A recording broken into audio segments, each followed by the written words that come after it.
hoy estamos tratando a Albert Camus y su obra. Albert Camus, un hombre de teatro, un hombre de las letras,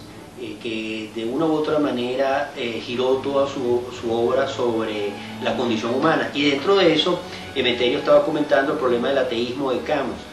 Sí, yo creo que la influencia de Nietzsche y esa muerte de Dios, ese desierto que representa la razón, de alguna manera estos literatos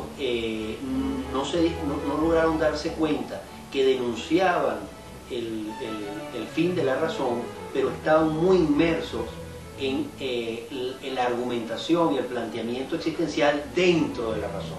Entonces, cuando se enfrenta o se da una tesis bajo estas características, obviamente que barrieron con la noción de Dios, la noción metafísica, y el ser humano sin espiritualidad no puede serlo. La espiritualidad es algo que está en los genes del ser humano, que no lo podemos remover del ser humano. Si esa noción de Dios pasa de ese ser omnipotente y omnipresente a una integración y a un canal más participativo de nosotros como individuos que tienen una capacidad espiritual, creo que ahí es donde queda la limitación, que a pesar de que denuncian el fin de la razón, su articulación y sus teorías no logran zafarse de esa camisa de fuerza que era la razón, y por eso se ven obligados a incurrir en un ateísmo que elimina toda posibilidad metafísica y que elimina toda posibilidad espiritual, y se incurre en el grave error de creerse ateos o de creerse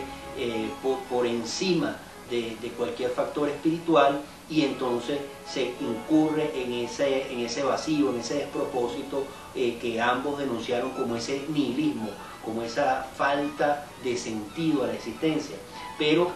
estimo que puede ser una trampa de la misma denuncia y no poder deslastrarse del esquema racional al final, y entender y aceptar la parte mística, la parte espiritual. Ahora, hay un punto de Camus, Emeterio, y te quiero pasar el testigo en este momento sobre eso, que al igual que Paniker, habla de la resistencia, habla de dedicarse a algo, de amarrarse a algo para sacar la existencia adelante. Es esa necesidad de resistir, de soportar, de sobrellevar la carga que es existir, que se está repitiendo en todo el siglo XX. ¿Qué opinas de esa parte de la obra de Camus acerca de la resistencia? Sí, mira, antes de pasar a eso, que es un punto bien importante, quisiera retomar un poco lo que planteaste antes, porque me parece un esquema magnífico, esos tres elementos en los que resumiste el planteamiento de Albert Camus y la problemática de estos dos últimos siglos, que son por un lado la razón, por el otro lado Dios, y como tercer elemento, como intento de síntesis de ambos, la espiritualidad del ser humano. En esas tres esferas se concentra un poco el problema de lo humano, que hasta hace 100 años se resumía en la razón por un lado, Dios por el otro, la crisis que ambas nociones viven y que Albert Camus simplemente refleja, porque esa fue la crisis del siglo, de finales del siglo XVIII, la dificultad para seguir manteniendo el planteamiento racional que venía desde Platón y Aristóteles, y la dificultad para seguir manteniendo el planteamiento religioso, la noción de Dios en su forma más convencional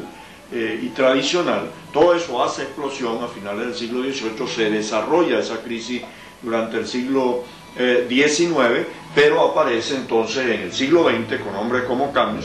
el esfuerzo por desarrollar el plano espiritual, por reivindicar el plano espiritual, aún dentro de su ateísmo, el esfuerzo por reivindicar el plano espiritual. Yo creo que el elemento básico que pudiéramos aportar, ya lo mencionaste un poco, el replanteamiento de lo humano que se está produciendo hoy en el mundo. Al fin y al cabo, Camus muere hace 50 años y en estos últimos 30 años la humanidad ha visto un despertar maravilloso de la dimensión espiritual, esa fuerza de lo religioso concebido no ya como una realidad aparte del hombre, sino concebido en el hombre mismo y en el ser humano mismo, en el hombre y en la mujer, por supuesto. Esa posibilidad que tiene el hombre de reivindicar la razón desde el plano espiritual, de reivindicar la noción de Dios desde el plano de lo más profundamente individual y personal del hombre, que aparece hoy. Lástima que Camus no pudiera vivir, no muriera tan joven y no pudiese haber participado de esta maravillosa explosión en estos últimos 30 años, que apuntan a una reivindicación del humano, a un relanzamiento del humano, que en cierta forma es el sentido que tiene nuestro programa Piedra con Aleta, la posibilidad de reivindicar lo humano dentro de una nueva noción de lo religioso, de lo racional, que permita un desarrollo del hombre muy superior. Bueno amigos, este ha sido un abreboca al tema de Camus. En futuros programas estaremos inclusive visitando el misterio en el curso que está dando sobre este autor, y ahondaremos en todos estos temas y haremos un programa bien dinámico. Espero que nos acompañen y que sigan en sintonía a través de coolchanneltv.com de su programa Piedra con Aleta.